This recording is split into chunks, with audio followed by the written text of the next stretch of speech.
Bienvenidos, bienvenidas. Eh, Me alegra mucho de que nos podamos encontrar nuevamente en este primer dilema pedagógico del año 2022.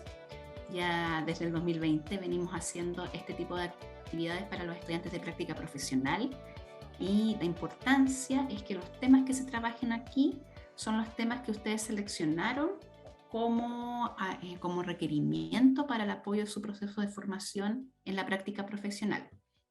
Hoy día nos acompaña Pamela Barría, quien es docente de formación pedagógica, pero además es doctoranda del Magíster de la UNCE. Por lo mismo, es un gusto poder contar con ella porque también tiene una vinculación muy especial con la universidad, no solamente desde el área académica, sino que también como estudiante del posgrado. Pamela se ha desempeñado en el área de convivencia escolar y por lo mismo espero que la charla que dé hoy sea de una utilidad para ustedes. Todas las dudas que tengan, por favor, escríbanlas en el chat, ya que van a haber 3 momentos durante toda la sesión en que ustedes van a poder compartir estas dudas. Lo que sí les pido, como habitualmente se lo pido a todos los estudiantes, que traten de escuchar sus dudas para evitar redundar en preguntas que ya fueron abordadas anteriormente, y en el caso si hay muchas preguntas en común, probablemente yo voy a tomar las preguntas del chat y las voy a sintetizar para que Pamela las pueda abordar de forma más global en la respuesta. Pero aquí lo importante es que ustedes sí generen las preguntas, porque la verdad que el dilema pedagógico se construye en medida de lo que ustedes tienen como inquietud. Más allá de lo mejor el contenido que nosotros abordemos, muchas de las respuestas que ustedes están buscando se van a dar en la ronda de preguntas. Sin más vueltas que dar, gracias Pamela por contar con tu presencia hoy día, y esperamos que todos los estudiantes terminen la jornada de hoy con más claridades posible. Eso. Hola, buenas tardes. Bueno, primero voy a compartir pantalla un poco para...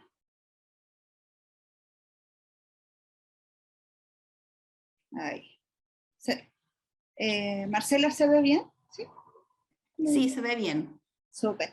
Bueno, como les comentaba, la idea de hoy día es conversar sobre convivencia escolar en el contexto actual, pero sería un poco ambicioso o un poco soberbio plantear y venir con soluciones, con tips, porque si fuera así, si hubiera algún instructivo, no estaríamos con los problemas que vemos hoy día, ¿cierto?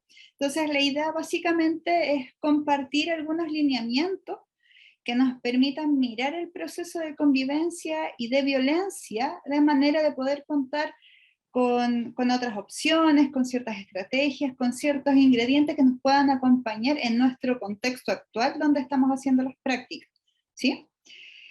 Bueno, como me presentaron, mi nombre es Pamela Barría, yo soy docente de formación pedagógica en el ámbito de la psicología educacional, soy magíster en psicología educacional y desde ahí he trabajado en la escuela como encargada de convivencia, y también investigando en ámbitos de convivencia escolar y violencia escolar, tanto en el ámbito de docentes como violencias verbales, ¿sí? Entonces, quería compartir o iniciar primero con ustedes una pregunta, y es cómo ustedes comprenden lo que es la convivencia escolar. Les pediría por favor que en el chat fueran dejando sus respuestas, teniendo presente, y partimos desde ahí justamente porque muchos de los problemas, o problemáticas más bien, que se iniciaron este año, teniendo presente este regreso de pandemia, desde lo masivo no se dio desde el desfase pedagógico, sino más bien desde la convivencia escolar. Sabemos que hay un desfase pedagógico importante, quizás en el proceso de lectura, de escritura, sabemos que hay brechas importantes, pero aquello que llamó más la atención en términos de las comunicaciones públicas fue aquellas manifestaciones que se dieron, ¿cierto?, por el acoso, por temas de género. También vimos muchos tipos de violencia, hasta casos de suicidio. dentro de los mismos establecimientos escolares. Entonces, les pediría por favor, si van escribiendo, cómo ustedes comprenden lo que es convivencia escolar para poder situarme desde donde trabajo. Interacciones, ya. Gracias, José.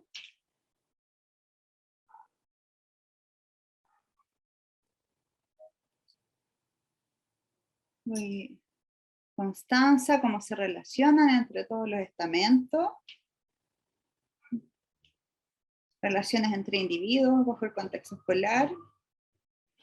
O sea, se hace patente, mientras voy leyendo, ese elemento relacional, ¿cierto? Dentro del contexto educativo. El tema es que hablar de relaciones es algo bastante complejo, porque llegamos a un contexto que somos todos distintas y distintos.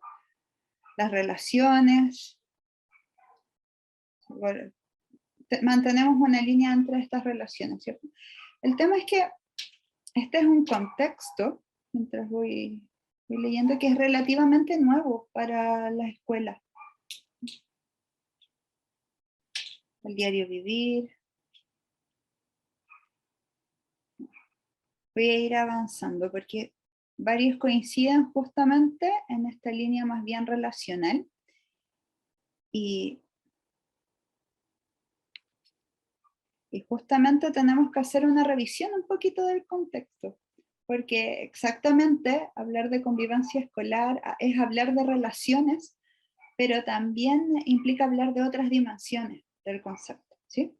Y como les decía al principio, esto es un tema bastante nuevo para efectos de la historia de la escuela.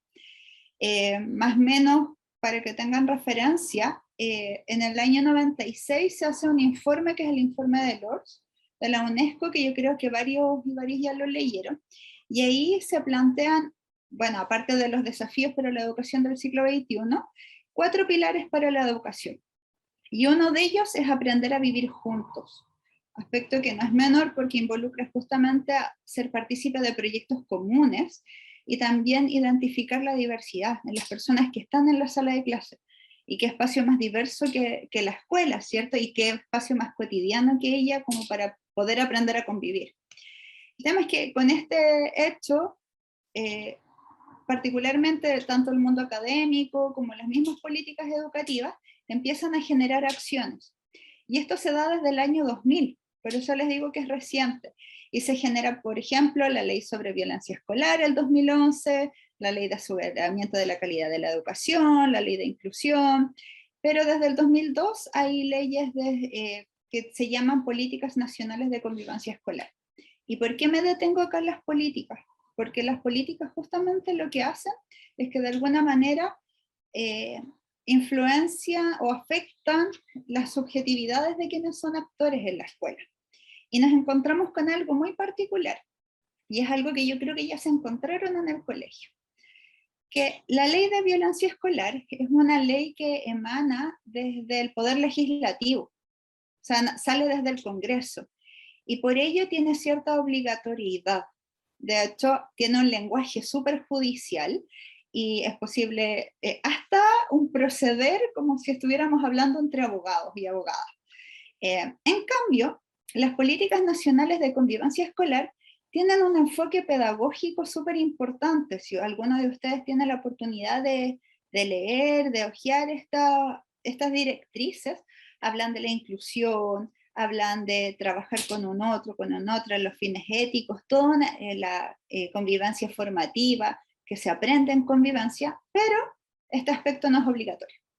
Entonces nos encontramos con una línea muy punitiva para la escuela, y por eso es muy probable que ustedes ya manejen los conceptos o que hayan visto como protocolos y que hacer entrevistas y todo muy bien escrito, porque si no hay sanciones. En cambio, lo que para nosotros sería importante en términos de lo formativo, queda al final en un segundo plano.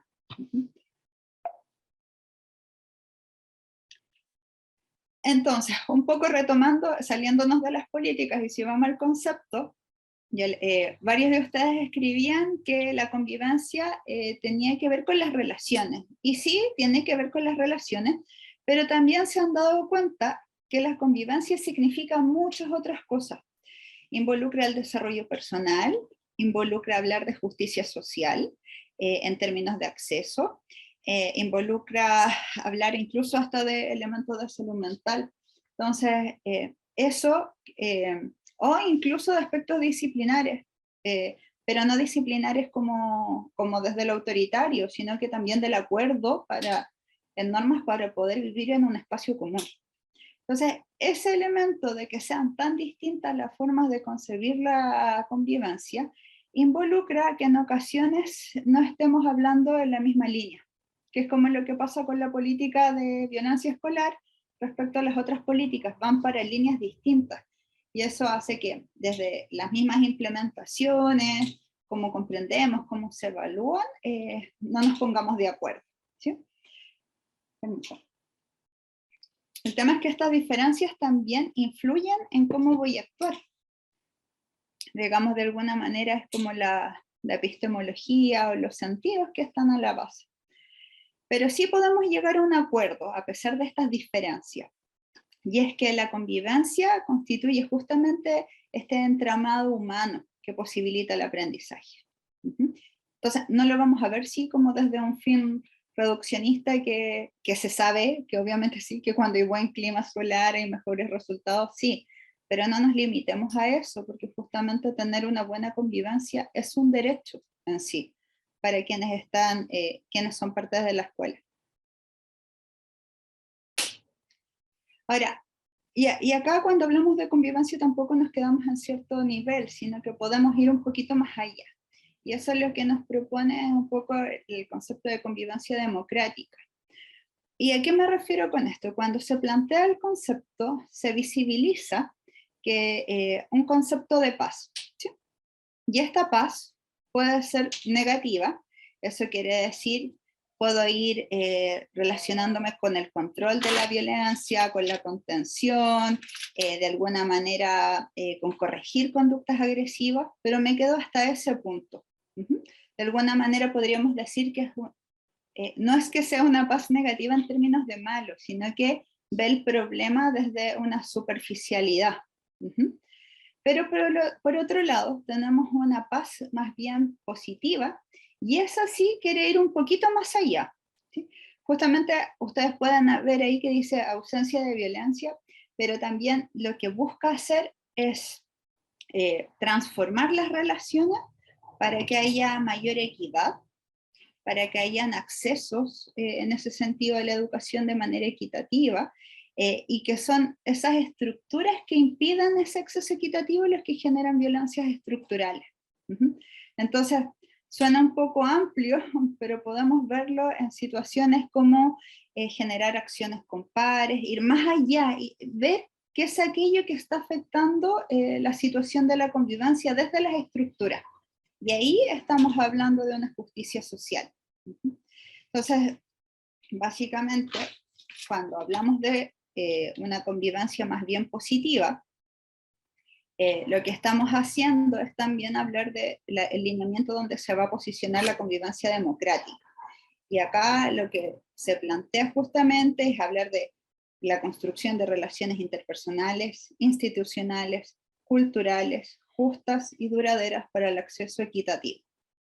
Entonces, si damos una vuelta, muchas veces nos concentramos en ver la paz negativa, que como les dije al principio no es malo, pero no estoy solucionando el problema de raíz que está causando la violencia. La invitación es justamente visitar los conceptos de paz desde un ámbito más estructural.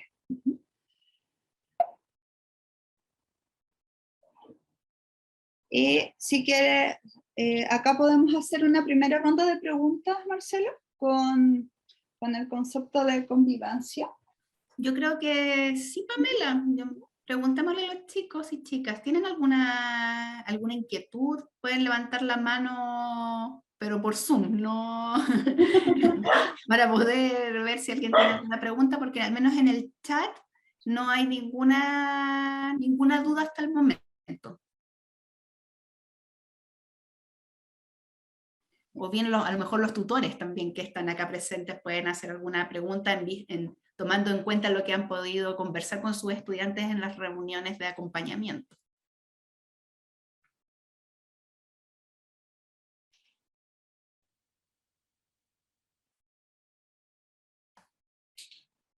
Parece que no hay dudas hasta el momento. Entonces podemos seguir avanzando, Pamela, ¿te parece? Sí. Entonces, estábamos hablando justamente de esta convivencia democrática, que lo que plantea es un cambio más estructurales, pero justamente se sostiene desde una concepción de violencia que les quiero compartir porque cuando yo la conocí, creo que me quedé con ella porque permite ver otras cosas que no las vemos a cotidiano. Y es justamente en los planteamientos de Galtung, que cuando él visibiliza la violencia, dice, sí, existen violencias directas y violencias visibles, que son las que comúnmente ya conceptualizamos, ya hemos visto, son las que incluso en la escuela haríamos algo por ellas, como la violencia verbal o la violencia física, ¿cierto? Pamela, antes que avance, estás preguntando en el chat, ¿cómo estás definiendo lo que implica estructural en este? Así que, porque preguntaron ya dos tenían la misma. Ya, lo explico justamente ahora. Sí, justamente en desde este modelo. ¿Sí? Galtung habla que van a existir entonces violencias visibles e invisibles. ¿Sí? La violencia visible va a ser aquella que es la violencia directa, que como les comentaba, es aquella violencia que ya de alguna manera conocemos, es la más fácil de ver de alguna manera, porque implica en ocasiones el daño material, el daño físico, o sea, la violencia física, o incluso la violencia verbal. Y ahí se ha visto, hay varios estudios que ya visibilizan que la violencia física es un ámbito, no digamos que superado, pero ya más problematizado. O sea, tenemos que pensar que antes en las mismas escuelas la violencia física era un aspecto incluso educativo. O sea, si uno va al Museo de la Educación, existen una serie de dispositivos para favorecer, entre comillas, el aprendizaje a partir de daños físicos. O hay incluso unos sistemas como de closet en los cuales se castigaban a niños, niñas y adolescentes pensando o desde la base de que el aprendizaje con sangre entra. Aspecto que obviamente hemos cambiado en estos tiempos, e incluso la violencia física ya es un tema mucho más visualizado, problematizado en la misma escuela. La violencia verbal es algo que todavía está ahí, ¿cierto?, dando vuelta. Incluso yo creo que es muy probable que en estos mismos protocolos que hemos hablado, la violencia verbal no sea algo que esté problematizado. Pero, por otro lado, tenemos unas violencias que son más bien invisibles y que son aquellas que van a favorecer de alguna forma esta violencia directa. Y justamente cuando hablo de violencia estructural, tiene que ver o coincide con los planteamientos anteriores porque van en la misma línea. Y tiene que ver con aquellas estructuras, con las condiciones, con los accesos, o sea, no con los accesos, con aquellos elementos que van a impedir los accesos o la satisfacción de necesidades. Entonces, quizás en tiempos anteriores, voy a pensarlo de alguna manera, muchas mujeres no podían entrar a la escuela o a estudiar carreras universitarias, y conocemos casos de mujeres que cuando lo hicieron, tuvieron que ir con sus madres como tutoras. Y ahí estamos hablando de estructuras que impiden los accesos o la satisfacción de necesidades. Y estas puedan ser físicas, por ejemplo, puede haber un estudiante que no pueda entrar a la universidad o una escuela porque francamente no hay una baranda o no hay espacios para poder entrar a una silla de ruedas, y eso es una violencia física finalmente. O también puedan ser violencias organizativas. Hay acuerdos institucionales que pueden generar violencia de alguna forma, como que las mujeres o personas en la historia no pudieran acceder a procesos educativos porque tenían que trabajar. Y con eso, por ejemplo, cuando se generan políticas que permiten el acceso a la educación, estoy de alguna manera borrando esas barreras estructurales. También la represión o la explotación podrían ser estructuras que se mantienen, que impiden el acceso a ciertas necesidades. En cambio, la violencia cultural es una violencia que de alguna manera implica prácticas que son, o prácticas que van legitimando ciertas violencias. Y la más conocida y que podemos poner a la palestra justamente con aquello que nos convoca en estos últimos tiempos es la violencia de género, en sus múltiples dimensiones. De alguna manera hubieron muchos comportamientos que legitimaron actitudes, por ejemplo, hacia las mujeres o hacia las disidencias, y eso implicó, de cierta manera, favorecer ciertos comportamientos. Es una violencia de carácter más simbólica, por eso son invisibles, y de alguna manera, y creo que lo más importante, es que legitima todo aquello que va sucediendo. O sea, todas las violencias que vemos en función de las diferencias son violencias que de alguna manera han sido legitimadas desde actitudes que obviamente podemos no estar de acuerdo, pero desde lo cultural se han ido manifestando desde la filosofía, desde el actuar cotidiano. ¿Se entiende eso? Eso que es como lo más, que cuando habían preguntado básicamente qué eran las estructuras.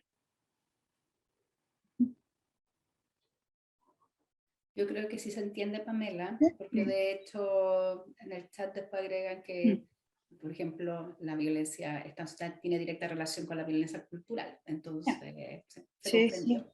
Sí, y de hecho entonces podemos darnos cuenta que hay muchas situaciones que hemos visto en el cotidiano, que vemos con los mismos niños, niñas y adolescentes de la escuela, que, no sé, porque hay una situación de golpe, o hay una situación de daños a un espacio común, y claro, si nos quedamos ahí nomás, estamos viendo solamente esta punta del iceberg, cuando en realidad pueden haber lógicas estructurales o lógicas culturales, como por ejemplo, el no visibilizar la voz de los niños y niñas. Entonces, ¿cuántas veces nos ha pasado que uno ve que los chiquillos quedan como con esa frustración, y tenemos una práctica cultural en que en rigor la historia nos ha dicho que los niños son niños y no hay que escucharlos? O está de nuevo este niño que sí, siempre molesta. Entonces, esas cosas que pueden ser muy cotidianas, lo que están generando justamente es que en algún momento se genere una violencia directa. Y por eso lo traigo a colación justamente, para que de alguna manera podamos visibilizar o reflexionar respecto a la situación que ocurrió en este último periodo, tanto en el Liceo Lastarria, o aquello que ha sucedido en términos de, bueno, en el mismo Instituto Nacional, una serie de liceos, que fue incluso a nivel nacional, en que las violencias directas, claro, ¿qué fueron? Fueron de alguna manera algún tipo de manifestación, algún tipo de grito contra alguien, y se queda ahí la noticia, ¿cierto?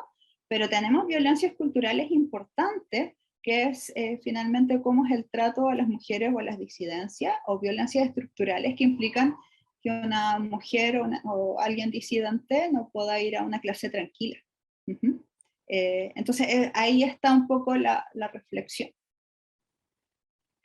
Y acá también un poco es hacer una invitación, es compartir un estudio que hizo María Isabel Toledo, que es una antropóloga de acá bueno, es chilena, en conjunto o sea, parte de la UDP, y ella con su equipo hicieron una revisión de las violencias que hay. Y hacen un modelo de 3 componentes, justamente que hay violencias que produce la escuela. Y estas violencias pueden ser desde las condiciones laborales que tienen las y los docentes, en las cuales puede haber maltrato entre las mismas personas que trabajan ahí, la misma jerarquización, porque convengamos que la escuela tiene una dinámica jerárquica en algunos casos, no en todos, muy rígida, y eso igual puede generar tensión cuando tengo profesionales que tienen voz y no son validados. Y eso también pasa con ciertas estructuras como jerárquicas en que niñas y niños quedan en último lugar, y tampoco se les escucha cómo quieren habitar en los espacios que están más de 8 horas diarias. También se habla justamente de las mismas violencias que pueden haber entre estudiantes y profesores, profesores y estudiantes,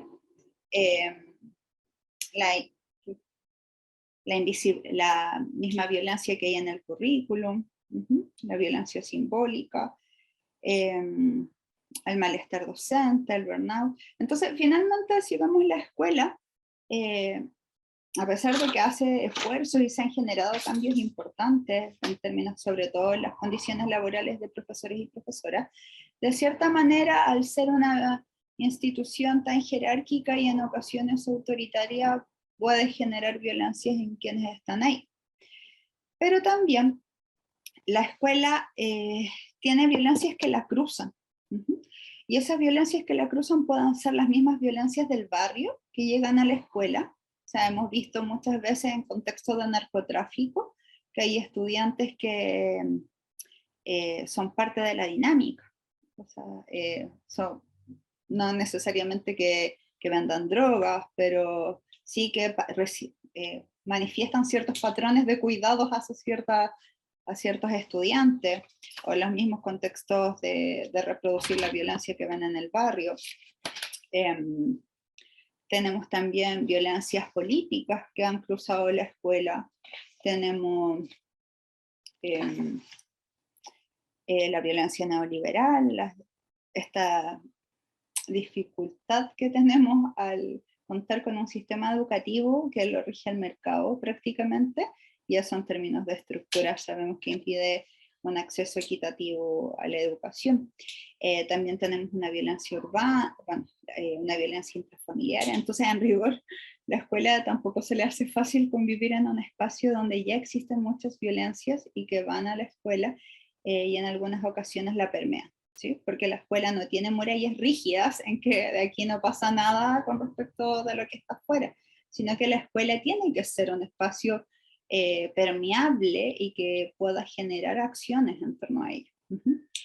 Y por último también tenemos violencias que se reproducen en la escuela, y yo creo que ahí el ejemplo más palpable son las violencias de género o las mismas prácticas discriminatorias. Entonces, de cierta manera, la escuela convive con instancias de violencia de manera cotidiana, y de alguna manera, aunque duela verlo, porque duele, pues, si es un espacio cotidiano en que hay mucha gente que pone mucho cariño y corazón a la labor que hace, pero también de manera inconsciente o desde lo cultural reproduce ciertas violencias. Marcela, ¿te parece si hacemos otra ronda de preguntas? Sí, yo creo que sí, al menos en el chat. Creo que aquí Viviana tenía aunque no mencionó como duda, puso un punto que ella comprendía que la violencia estructural era más física y la violencia cultural era más simbólica, pero a lo mejor podrías explicarlo mejor nuevamente. Sí, no, mira, la violencia estructural en ocasiones, o sea, puede ser también física, como por ejemplo cuando vemos posibilidades de acceso. Les decía, este ejemplo de la rampla, que puede ser tan básico para poder entrar a un colegio. Uno ha visto situaciones que cuando se piensa en lo urbano, o sea, cuando se piensa en, claro, en lo urbano o en la misma estructura del colegio, no está pensado en muchas ocasiones para personas con discapacidad. Entonces, de esa manera estoy generando estructuras físicas que impiden el acceso. O, por ejemplo, bueno, es que con personas con discapacidades es súper evidente ver lo físico, no contar con recursos, con libros, con accesos, pero también podría ser no sé, alguna vez estuve en un colegio trabajando en ruralidad, en que tenía estudiantes que literalmente vivían en la punta del cerro. Entonces, para ellos, llegar al colegio implicaba una caminata por lo menos de 1 hora. Y contar con buses de acercamiento era básicamente botar esas barreras que impedían que él pudiera acceder a un establecimiento educacional. Pero también tenemos otras dimensiones de la violencia estructural que no son físicas, que son más bien organizativas, que puede ser la misma represión, o la misma explotación de ciertos grupos. Represión podría ser desde las mismas lógicas de la no voz, o de no visualizar a un otro como un otro válido, como un otro que tiene opinión respecto a sus procesos educativos.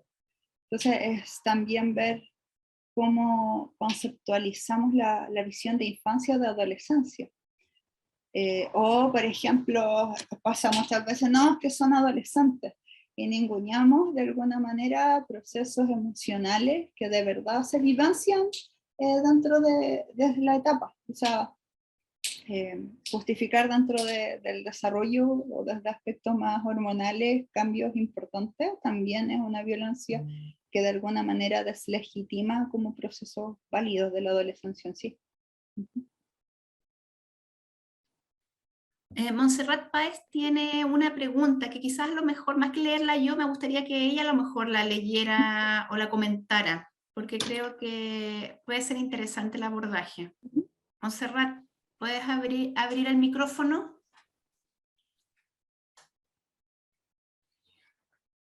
La idea es que esto sea más interactivo, que fome que yo sea la que esté dando todas las preguntas. No te puedes desmutear, ahí te hubieran que haber desmuteado. Ahora sí, Montserrat.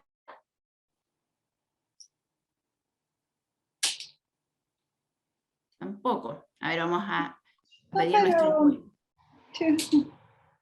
Pero se entiende la pregunta de todas maneras. Ahora sí puede, en todo caso. Ahí sí, Iván, ¿la pudiste desmutear? Puede desmutearse ella misma ahora. Ya, Montserrat.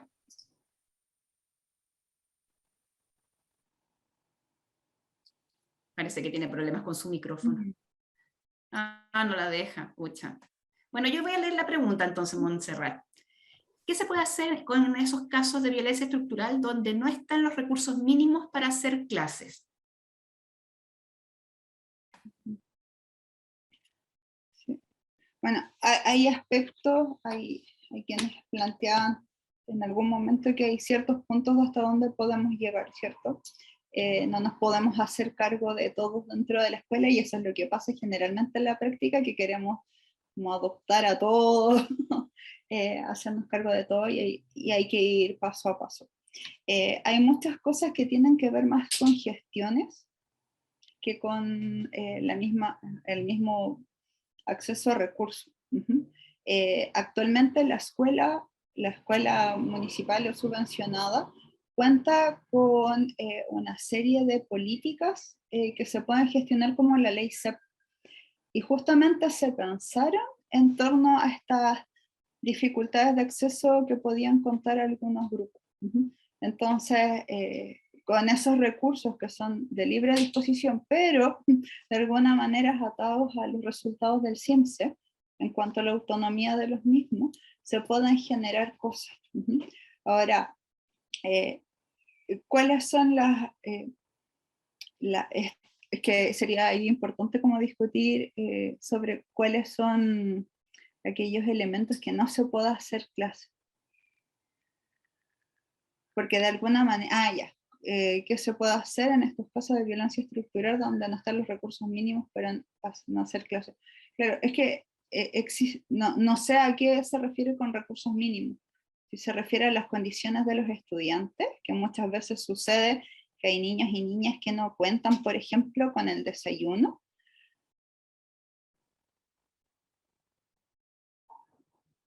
Ya. Mira, más que qué se puede hacer desde este espacio, hay que tener presente que hay ciertas formas de gestión que sí se pueden acceder a ciertos recursos. De hecho, por obligatoriedad, los colegios tienen instancias y recursos para la mantención. Entonces, de repente, como encontrarnos con esto, nos pone en tensión otros temas. ¿Qué pasa con la gestión de ellos? Porque recursos hay para mantención, para hacer otras acciones, para la GEC, para la contratación de personal, existen. El tema es que qué está pasando que no están bajando. Pero también hay otras violencias que son estructurales, que también de alguna manera la historia ha ido eliminando esas barreras, como son niños que no tienen uniformes o niños y niñas que no toman desayuno, y esos también son violencias estructurales que impiden un buen acceso a la educación, porque una persona que no come no puede aprender. Entonces, Montserrat, yo creo que ahí es lo importante, son las comunidades de trabajo. ¿Qué pasa? Y por eso es importante participar de espacios colegiados. ¿Qué pasa que no se están haciendo cargo de esos temas?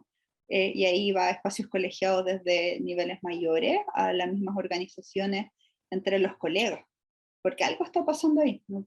Como que en este momento de la historia no puede estar sucediendo eso. Sabemos qué pasa, pero no debería estar sucediendo.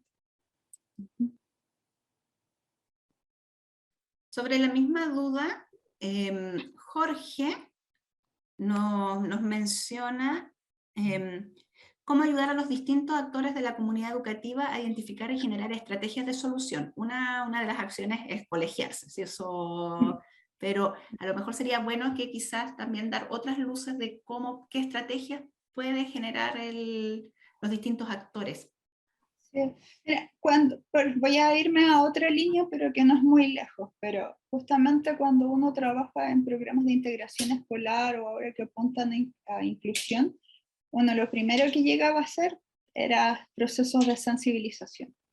Y los procesos de sensibilización es como estar continuamente con un tambor metiendo bulla, porque los cambios culturales en la escuela son lentos y también generan ansiedad y en muchas ocasiones son dolorosos, porque a nadie le gusta o a todos nos dolería que nos dijeran, oye, tus clases son pésimas o estás haciendo daño a un otro, porque la violencia también es un tema sensible, nadie quiere definirse o definir su comunidad como violenta, pero los procesos de alguna manera de sensibilización permiten en constancia, no es como lo hice una vez y no resultó y se terminó, no, constantemente pueden generar cambios importantes. La misma organización entre colegas también va a generar cambios a nivel de las mismas comunidades.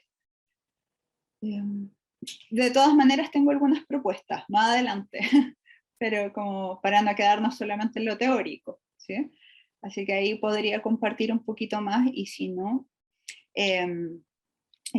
insistas nomás Jorge con la pregunta si es que no llegue a lo que estabas hablando. Súper, Pamela. Yo creo que esas son las dudas hasta el momento. Podríamos ver otras áreas, porque convivencia escolar es extenso.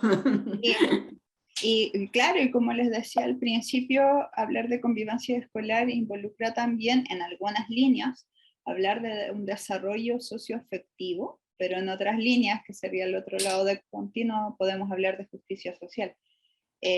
Yo me paro desde este ámbito y se los presento desde ahí, de esta paz positiva y paz negativa, porque creo que van muy de la mano con este modelo de violencia que es aquel que está, voy a devolverme un poco, es aquel que está en tensión acá, ¿cierto?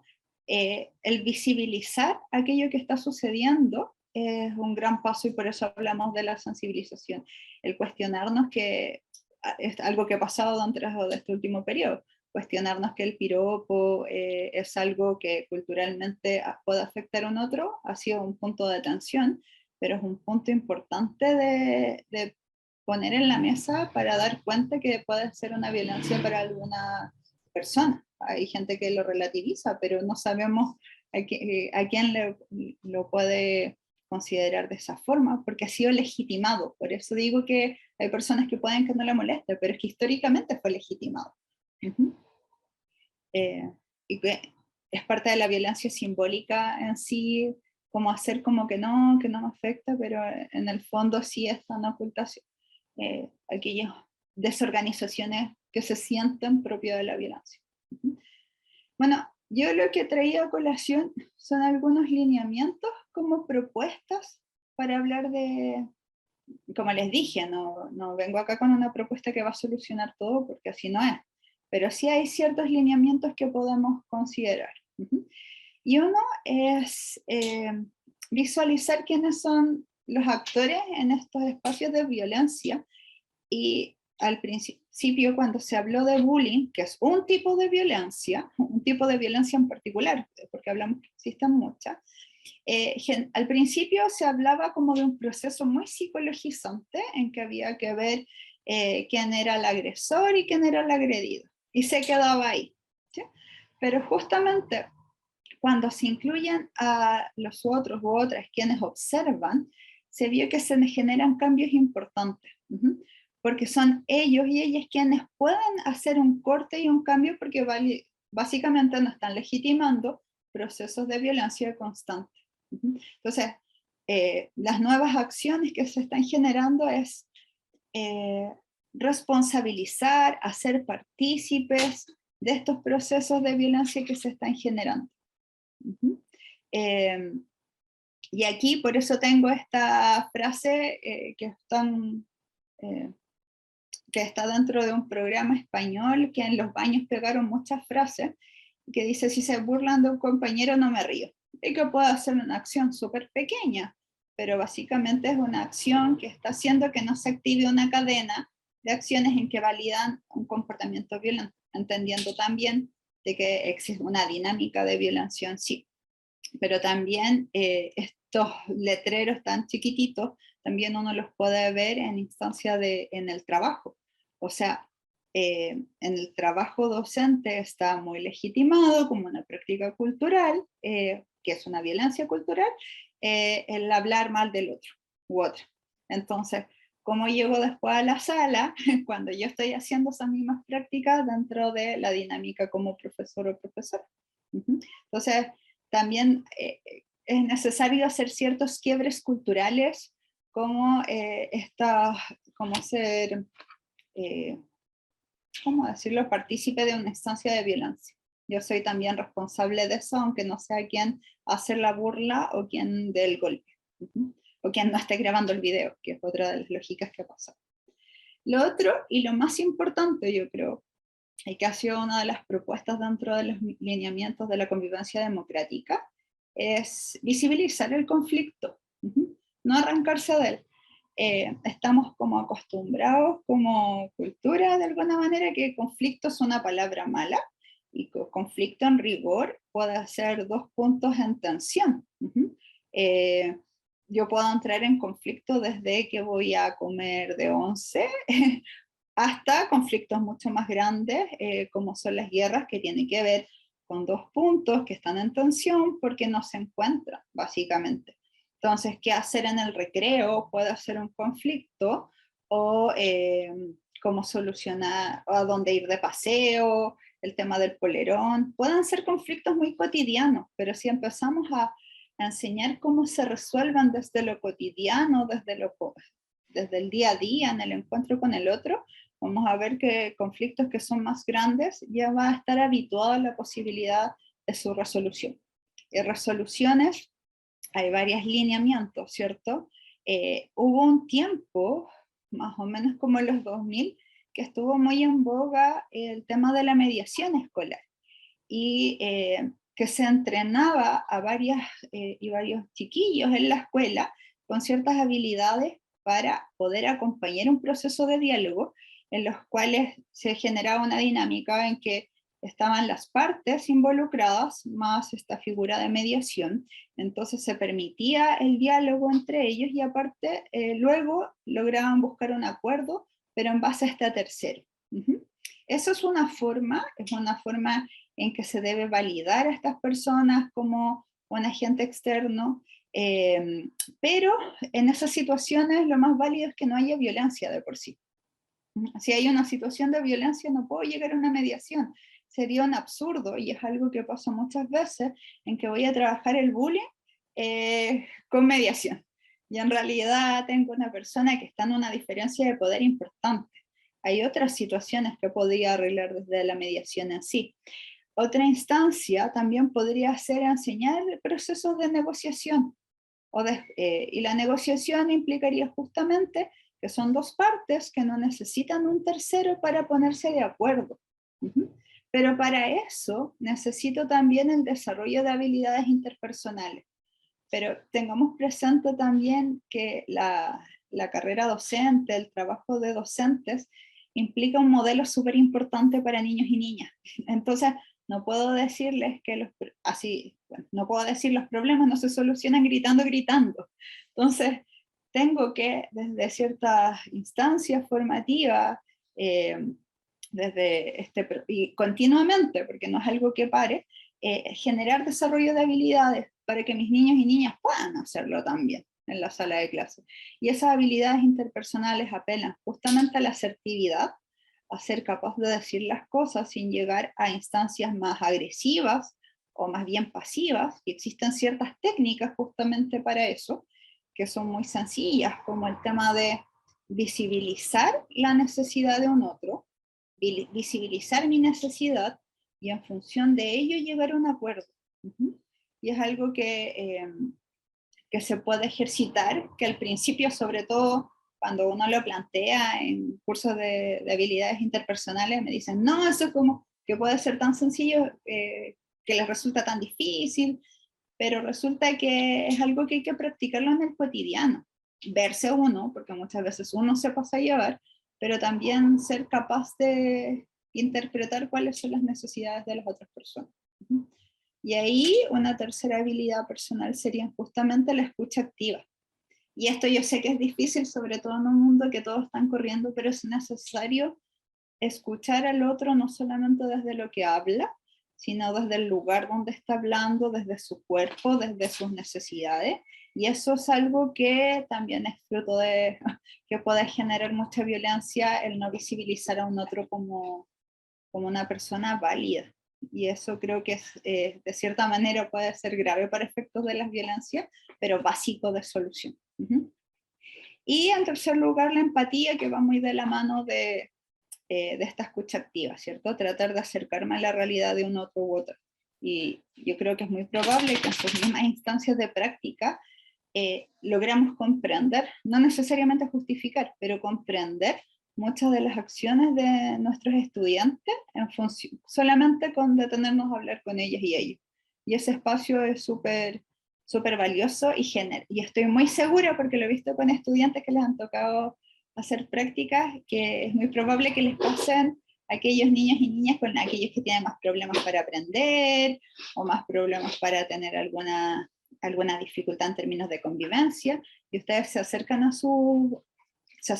lo escuchan, dan el espacio y se encuentran con historias al final de violencias estructurales o culturales. Y ese mínimo espacio de mirar a los ojos a otros es un espacio súper valorado por ellas y ellos. Ahora, otras propuestas, pero más bien como estrategias de gestión de aula, ¿sí?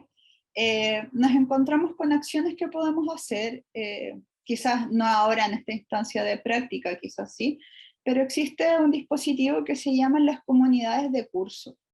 Y estas comunidades de curso lo que hacen es construir dispositivos, piénsenlo como proyectos muchas veces, que apelan a las necesidades o a las intenciones de un grupo de personas, pero acá, a diferencia de las asambleas que les presentaré luego, involucra a los estudiantes, a los docentes, a los profesores, a los asistentes, las familias. Entonces, yo, por ejemplo, podría pensar, ¿qué necesidad tengo ahora como estudiante? Como, hagamos de cuenta que estuvieran pregrado, ahora que nos encontramos todos en el patio, he visto que muchos almuerzan en el patio, ¿qué va a pasar cuando esté lloviendo? Entonces yo como curso me puedo poner de acuerdo que tenemos una necesidad y vamos a generar un dispositivo para tener mesas, por ejemplo. Pero esto no es solamente un proyecto así nomás, como un proyecto con fases, sino que involucra justamente a desarrollar competencias socioemocionales, en este caso sería visibilizar la necesidad de otros u otras, apela a un trabajo colaborativo, apela a considerar la comunidad. Entonces, por ejemplo, ya yo puedo pensar en poner la mesa, pero ¿y qué pasa si paso a llevar a la persona que está dedicada al riego? Entonces tengo que ir a hablar con él y considerarlo dentro de este proceso, así como que mire, estamos haciendo este proyecto, ¿cómo participa usted acá de esto? Como parte de la comunidad. Entonces estoy involucrando a distintas personas. Obviamente esto es un ejemplo, ¿sí? Pero involucro a distintas personas en un proyecto que puede ser muy cotidiano o parte de la vida, pero tiene que ver con la expresión de emociones, con la empatía, con el diálogo, con la escucha activa, con lo ético, hasta con la autogestión. Esa es una propuesta. Y la otra propuesta, creo que ya es más conocida por ustedes como generación, pero es cómo articularlo dentro de la misma dinámica escolar. Y esta es la figura de las asambleas.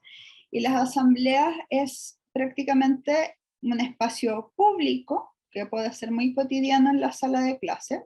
En varios colegios tienen distintos nombres, hay algunos que les dicen la zona de contacto, el espacio de encuentro, podemos llamarlo de distintas maneras, pero acá lo importante es que son espacios en los cuales niñas y niños son capaces de resolver problemas de convivencia, pero también curriculares o de espacios comunes. No es, entonces estoy trabajando ahí, de nuevo, la colaboración, la visibilización del otro, la escucha activa, incluso habilidades cívicas. Pero acá lo importante es que es súper fácil que profesores y profesores empiecen como a dominar el espacio, y no, y acá hay que retroceder un poco y generar que sean ellas y ellos quienes sean protagonistas de ese espacio de contacto, que puede ser diario, o sea que todos los días lleguemos, nos encontremos 15 minutos y hablemos de cómo llegamos, puede ser semanal, como una metodología en vez de este consejo de curso que a veces es tan dirigido. Esto puede ser como cómo nos organizamos como curso, o a veces puede ser emergente o espontánea, cuando en realidad hubo un problema de convivencia y tenemos que entre nosotros tratar de solucionar. Y cuando uno ve cómo las y los estudiantes se hacen cargo de ese proceso, de verdad es súper valorado de cómo resuelven problemas sin la necesidad de un adulto. A veces uno ve que copian patrones de los adultos y ahí es importante como ser consciente de aquello que estamos generando. Como al anotar, te voy a anotar en el libro, no, hay que ir un poco más allá, en prácticas dialógicas para efectos de resolver problemas que puedan ser súper cotidianos, como con los más chiquititas y chiquititos que no quieren jugar con ellos, las situaciones más complejas que se puedan dar en la educación media, ¿cierto? Y además compartí un material complementario que es un libro que hizo, puedo compartir la dirección. Marcela, tú me comentabas que lo dejaron disponible, ¿cierto? Si no... Sí, cuando se suba el video a la plataforma de virtual, nosotros podemos subir también el libro en el mismo, en la parte de formación integral, creo que es el apartado. Entonces, ahí dejamos todos los insumos. Entonces, me voy a detener un poquito. Les dejé un libro que justamente hay una unidad que se llama Inclusiva, que es una unidad que aborda la convivencia escolar y la inclusión en varias universidades, y ellos generaron un material para trabajar en aulas con distintas estrategias. Entonces, les comparto, es un libro básicamente que aborda justamente la temática, pero a la vez enseña estrategias que ustedes podrían implementar en la sala de clase. Y eso sería como presentación, pero ahora dejo el espacio para la discusión porque quedan hartos temas afuera que traen más ustedes que lo que yo presento como insumo básico para poder discutir. Mientras tú estabas haciendo la presentación, Pamela, surgieron dos preguntas o reflexiones dentro del chat. Y aquí Javiera Navarrete menciona que a ella le da mucha impotencia no saber cómo ayudar desde su posición estas situaciones, ya que ella está haciendo la práctica en Las Tarrias y la convivencia escolar es muy mala. Nadie se preocupa de los niños y todos andan pendientes de las notas y el rendimiento académico. Y antes de que a lo mejor podamos hablar sobre esa situación, cómo funciona la jerarquía dentro del establecimiento y el abordaje finalmente de la convivencia escolar y cómo a lo mejor enfrentan los estudiantes en práctica las distintas realidades de los establecimientos, a mí me gustaría dar como un aviso de utilidad pública que te había mencionado anteriormente.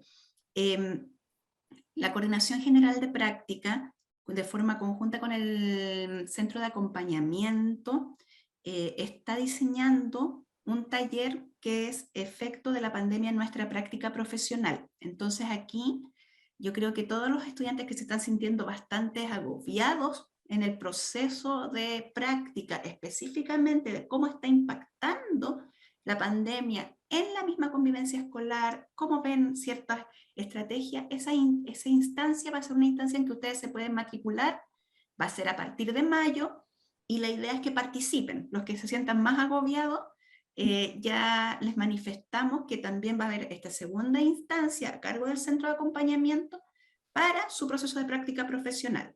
Se va a difundir en las redes sociales, pero además también nosotros vamos a entregar la información a través de los tutores de orientación, los coordinadores de práctica de carrera, y probablemente a lo mejor en la base de datos también la coordinación va a enviar el link para que se puedan matricular en su debido momento. Así que eso también va a ser una acción extra, porque entendemos que la situación actual ya es complicada para los docentes que ya tienen más oficio, así que me imagino cómo debe ser para el estudiante en práctica o la estudiante en práctica, que se encuentra en una situación bastante diferente a muchas de las experiencias pedagógicas, porque una cosa fue la práctica en modalidad online, pero ahora estos 2 años de pandemia y los sistemas híbridos o 100% online, sí es una variable que nadie tenía experiencia previa, que es el retorno a la presencialidad. Así que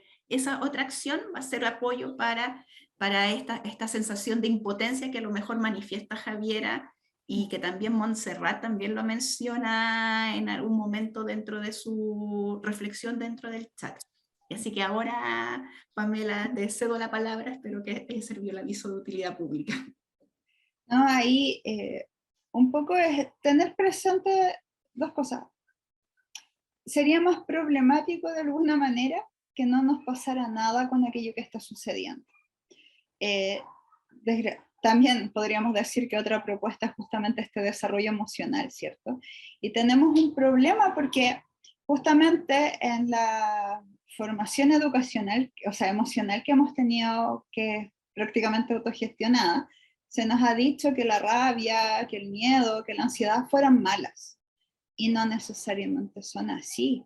Si no tuviéramos emociones, de alguna manera ya habríamos muerto como especie, porque nos permiten el cuidado, la reflexión, prever, activarnos, ¿sí? Entonces, no digo que está bien sentirse mal, no, al contrario, pero está bien ver este proceso como un proceso desde quizás la tristeza, porque me va a permitir reflexionar para más adelante. Desde el miedo también es válido porque me activa. Desde la rabia también. Entonces, no, tratemos de no ser como robot y decir como que vengo acá y no me pasa nada, ¿sí? Lo peor que podría pasarnos es despersonalizarnos.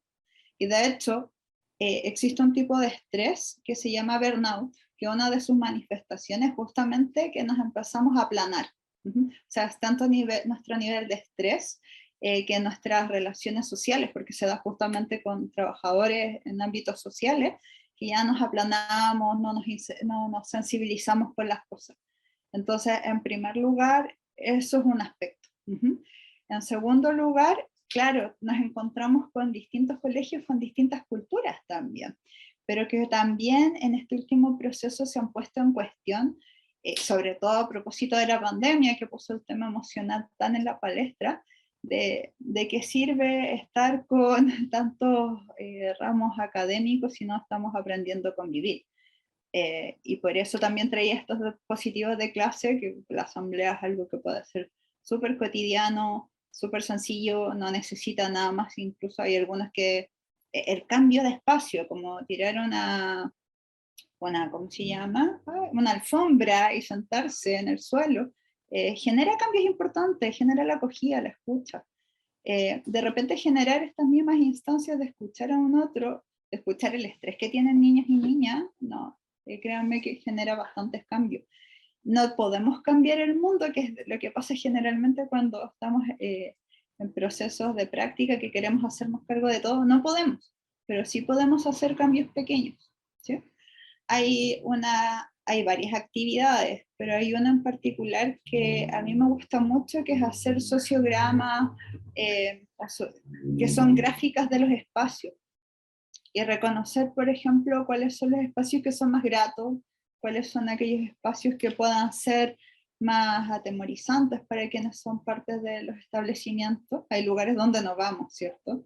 Hay lugares también donde suceden 3 pichangas en el mismo momento, y para algunos puede ser lugar de temor, pero para otros es como el espacio donde logran convivir y ponerse de acuerdo de una manera hasta mágica, porque yo no entiendo cómo se dan 3 pichangas sin heridos, por decirlo de alguna manera. Pero ahí vemos de cierta manera coordinación. Pero volviendo un poco a este ámbito de la educación emocional, veamos los procesos y validémoslos. Si nos vamos, en algunos momentos, nos vamos a sentir conflictuados, pero es mejor eso que pasarlo desapercibido. Y como dice Marcela, ya hay instancias de apoyo, y es necesario también contar con espacios de poder ir relatando, y tienen sus tutoras y tutores a quienes referirse, porque no es solo, o sea, ustedes lo están viendo dentro de la práctica docente, pero afuera también hay muchas situaciones que nos dan cierta frustración y no tenemos con quién contar, pero acá es un espacio acompañado de alguna manera con quienes van a poder acudir.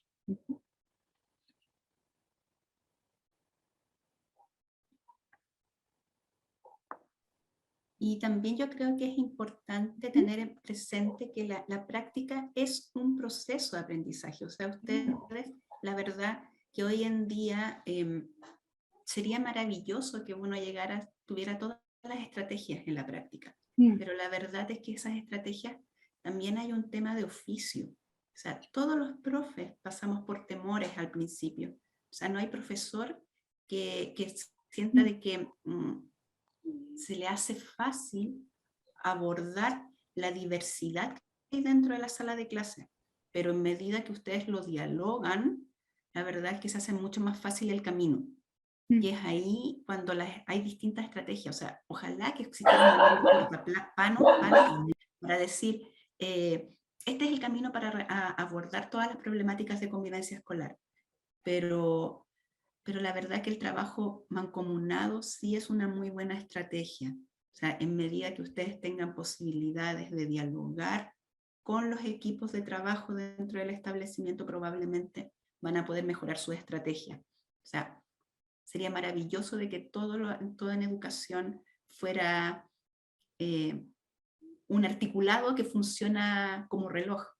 Pero recuerden, somos personas. O sea, y eso ya cuesta a veces los diálogos mínimos dentro del núcleo familiar, y cada núcleo familiar se ve reflejado en un niño. Entonces, tenemos que siempre tener esa claridad, cómo podemos entender esta diversidad y cómo entendemos también cómo nosotros comprendemos esa diversidad. O sea, la convivencia escolar te invita a hacer una reflexión día a día.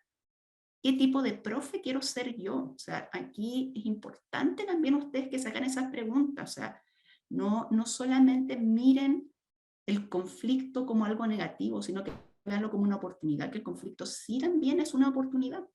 Y ahí creo que Pamela igual lo mencionó. O sea, ver cómo vamos a gestionar este conflicto, pero hay que también tener una mirada propositiva de cómo podemos abordar el conflicto. Si lo miramos siempre de forma negativa, obvio que va a ser mucho más difícil abordar la convivencia escolar. Y por lo mismo aquí me gustaría mencionar un poquito la pregunta de Montserrat, que sí, ella menciona que cómo puede ser la demanda, eso, de cómo poder abordar la diferencia con tantos estudiantes. Sí. Ahora, ¿escucha? Sí. Ahora, quería agregar justamente que esta etapa que ustedes están pasando es una etapa de choque de realidad. Entonces, es la etapa donde se van a encontrar con todos estos cambios, a veces con pena, pero también con muchas alegrías. Es como, digamos, el espacio formativo como de un pequeño terremoto, pero que es acompañado en sí, entonces no están solos. Y ahora también hay instancias, o lo que se pretende es que cuando ustedes inicien carrera, tampoco estén tan solas, a diferencia de antes que ingresaban nada más en la escuela.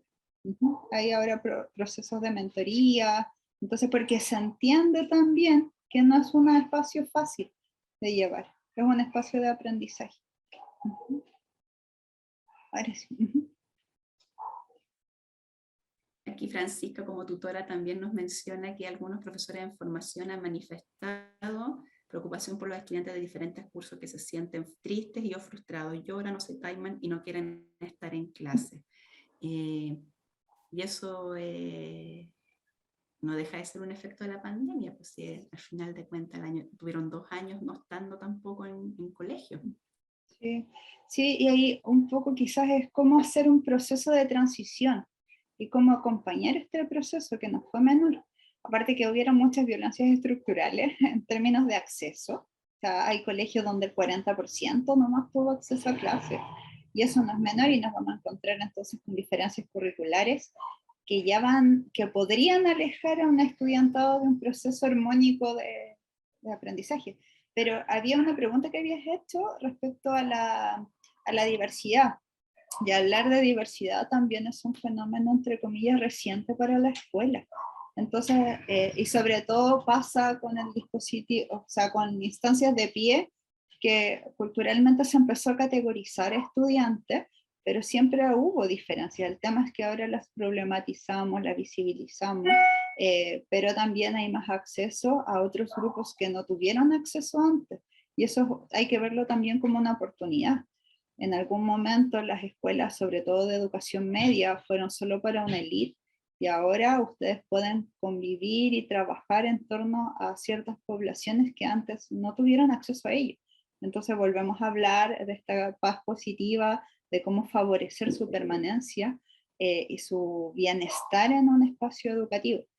Pero también la diversidad está con los colegas, porque también nos encontramos con una historia. Bueno, voy a contar mi caso particularmente. Cuando yo me integré a la escuela, me chocaba mucho que habían profesores y profesoras que hablaban de las personas que eran del pie como enfermos.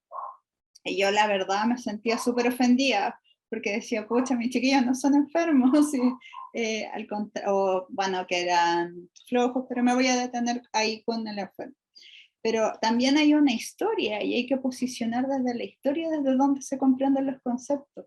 Y claro, antes, cuando se inició lo que era la educación diferencial en Chile, muchas de las personas que accedían a ello estaban desde un enfoque muy clínico, o los estudios se hacían desde hospitales. Entonces obviamente desde ese lenguaje el concepto de enfermedad es algo que no es tan lejano, pero para mí era súper violento. Entonces ahí vuelvo a cómo visibilizo también al docente desde su historia, de cómo está favoreciendo ciertos procesos y cómo también genera esos cambios, porque la diversidad no involucra. Más encima se ha visto en la escuela solo desde aspectos de aprendizaje a través del PIE, pero nos quedan muchas instancias en las cuales están las diversidades y las diferencias.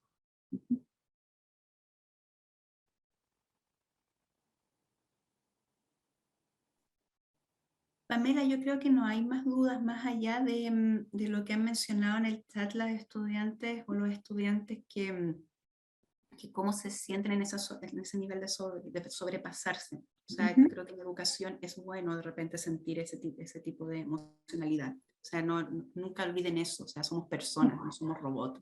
Y la verdad que también los estudiantes también a veces se van a sentir sobrepasados. Y eso también hay que tenerlos presentes. O sea, en el momento en que es ahí donde cuando me dice la empatía es necesaria para el docente, podemos entender que somos humanos.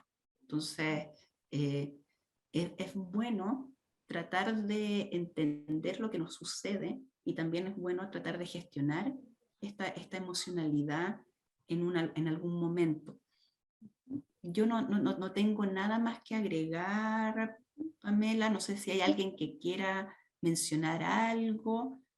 Pero ahí también quizás lo que tú hablas del acompañamiento, también teniendo los resguardos éticos, porque la ética también es súper importante en estos procesos de práctica. Hay un par que está viviendo lo mismo y es necesario verbalizarlo. podamos acompañarnos, siempre teniendo, como les digo, estos recuerdos éticos que son importantes en cuanto a nombres. De repente no nos damos ni cuenta y conocemos a gente que está en la escuela, pero podemos acompañarnos también desde el cotidiano. Miranda está levantando la mano. Sí, hola. Muchas gracias, Marcela, por este encuentro. Pamela, muchas gracias por tu presentación. Encontré súper interesantes los temas que trataste. Creo que hay hartas cosas que se pueden hacer con los estudiantes que están en práctica respecto a los tipos de violencia. Yo lo único que quería como aportar quizás en esto es, como hablamos de que la escuela es un sistema relacional, también es importante que nosotros como docentes tengamos una responsabilidad profesional en nuestro autoconocimiento y en nuestra formación de educación emocional como personal, porque mientras nosotros podamos mantener una buena relación con nosotros, con nuestros saberes, vamos a mejorar también las relaciones con los estudiantes y con nuestros colegas. Entonces creo que también es parte de nuestra responsabilidad poder mantenernos como actualizados en educación emocional y poder estar constantemente mirándonos y ajustándonos, ya que estamos en un mundo tan dinámico.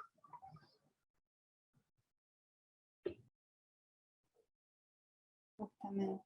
Y claro, esto de la pandemia, a pesar de que hace tiempo está el tema en cuestión de la educación emocional, ahora le dio el énfasis, ¿cierto? La urgencia a la necesidad de poner las emociones ahí presentes con subtítulos, o sea, subrayadas y en negrita.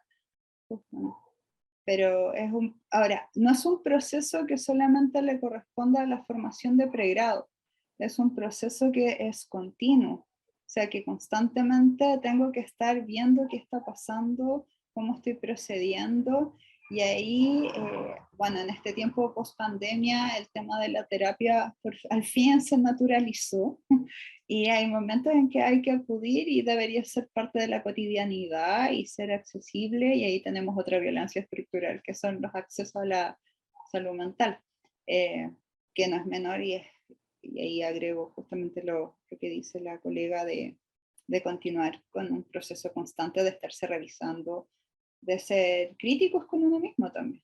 Y se van a equivocar, lo más probable es que se vayan a equivocar, pero en ese sentido, ¿qué hacemos con ello? ¿Qué hacemos con el error como un proceso de aprendizaje también?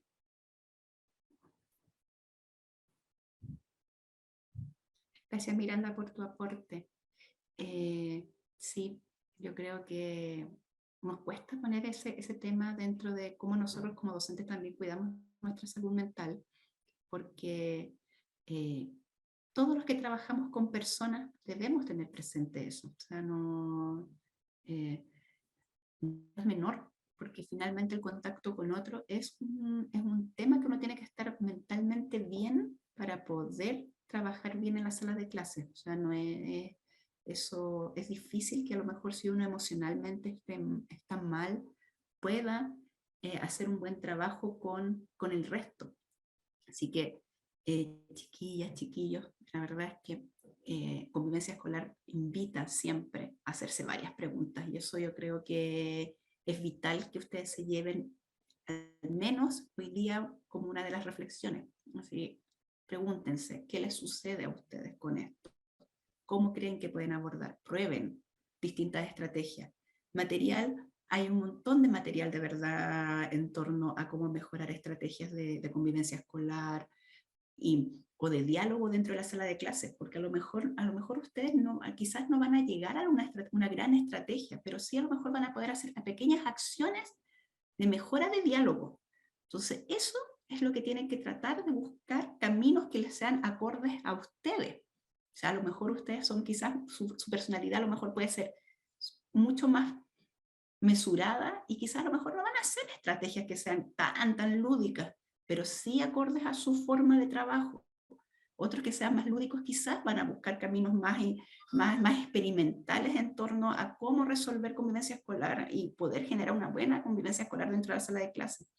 Entonces, pero hay que buscar caminos. O sea, es difícil hablar de convivencia escolar sin sin instruirse o leer distintas experiencias. O sea, muchas de las experiencias que funcionan sí pueden ser nortes para ustedes finalmente. Entonces, pero el camino que hagan va a ser el camino que tienen que hacer ustedes como futuros docentes. Así que tranquilidad, chiquillas y chiquillos. O sea, por algo hemos buscado distintas estrategias de acompañamiento. O sea, no es menor que tengan un tutor de orientación. No es menor que en los campus van a encontrar que hay un tutor nexo también.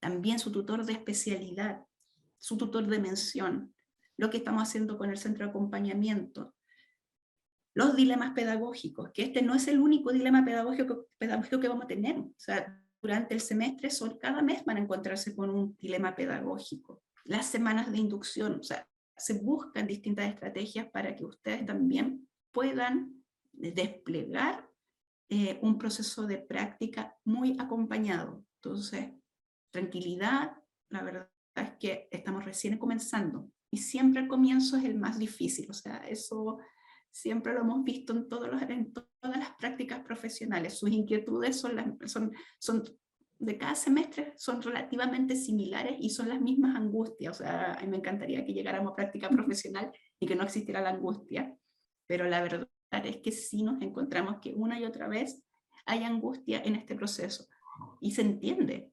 O sea, después ustedes van a ser profesionales, entonces obvio que tiene que estar esta angustia. O sea, van a desplegar sus alas como futuros docentes. Así que nada más que agregar por mi parte, y en honor al tiempo, no sé si quieres hacer un cierre, Pamela, o bien dejar alguna invitación para algún otro encuentro, no sé, eso aquí sí te doy la libertad. Más que nada es como poner como palabras finales, justamente tener presente estas dos concepciones que traje, tanto de convivencia como de violencia. Una es como que podemos de alguna manera contener ciertos procesos, pero en otros podemos ir un poquito más en las causas. Pero también no quedarnos solamente con lo superficial que puedan ser ciertas manifestaciones de violencia. Tenemos que darle la vuelta a aspectos más estructurales o aspectos más culturales que pueden causar ese malestar. Y por eso hablábamos del diálogo de la escucha, porque violencias estructurales y culturales como no considerar la niñez, el no visibilizar a un otro, el estar preocupado e ir corriendo porque tengo que entregar un documento, involucran obviamente que en algunas personas haya malestar y se manifiestan finalmente en ciertas violencias. Entonces, esa es la invitación por lo menos de mi propuesta. Como decían, claro, hay muchas propuestas, hay muchas técnicas, hay muchas dinámicas, pero ahí el tema del desarrollo de habilidades es algo que se pone en tensión y que se está planteando mucho de que es necesario fortalecer, como decía la colega, el aspecto emocional, pero también busquen y fórmense en habilidades sociales. El tema de la asertividad es clave para trabajar con personas. Y de la escucha activa, aunque cueste al principio, pero es un ejercicio mirar y detenerse un segundo.